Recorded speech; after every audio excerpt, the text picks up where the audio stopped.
వివాదాస్పద దర్శకుడు రామ్ గోపాల్ వర్మ వృత్తిగత వ్యక్తిగత వ్యవహారాలపై తెలుగు ప్రజలకు అవగాహన ఉంది. ఆయనంటే పడిచచ్చే డివోటీస్ ఉన్నారు. పిచ్చిగా అభిమానించే గౌరవించే శిష్యులు ఆయన కోసం అన్నారు. ఇక ఆర్జీవి మొదటి పెళ్లి బ్రేకప్ తర్వాత పూర్తిగా ప్రేమ పెళ్లి వంటి అంశాలకు వ్యతిరేకంగా ఉన్న సంగతి కూడా తెలిసిందే. పెళ్లిపై ఆర్జీవి ఆయన కాంపౌండ్ వర్గాలు వ్యతిరేకం, వివాహ వ్యవస్థపై నమ్మకం లేదని స్పష్టంగా అయితే ప్రకటించారు. ఇక ఆర్జీవి మొదటి పెళ్లి బ్రేకప్ తర్వాత చాలా కాలానికి ప్రముఖ గాయని పెళ్లికి ప్రపోజ్ చేశారని తెలిసింది చాలా తక్కువ మందికే. ఇది పాత కథే అయినా కానీ ఆర్జీవికి ప్రపోజ్ చేసిన ఆ ప్రముఖ గాయని ఎవరో తెలుసుకోవాలనుకుంటే వివరాల్లోకి అయితే వెళ్ళాలి. పాపులర్ నటి కమ్ గాయని సుచిత్ర కృష్ణమూర్తి 2013 వివాదాస్పద పుస్తకం డ్రామా క్వీన్లో ఆర్జీవితో తన పెళ్లి ప్రపోజల్ గురించి అయితే వివరించారు.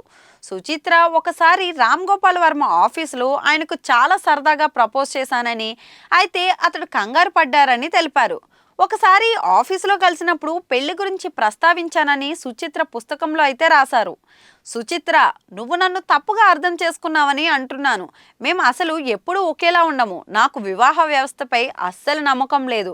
నేను పెళ్లి చేసుకునే వ్యక్తిని కాదు అని ఆర్జీవి అన్నారని సుచిత్ర ఆ పుస్తకంలో అయితే వివరించారు.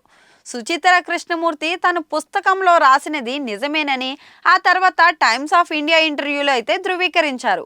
ఈ ఇద్దరు గతంలో మై వైఫ్స్ మర్డర్, రన్ అనే 2 చిత్రాలకు కలిసి అయితే పనిచేశారు.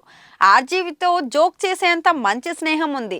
తన వివాహ ప్రతిపాదన సరదాగా జోక్ చేసినదే అయినా రామ్ గోపాల్ వర్మ తిరస్కరించాడని, అతడి అనుమతి తీసుకున్న తర్వాతే తన రెస్పాన్స్ గురించి బహిరంగ చెప్పానని వెల్లడించారు.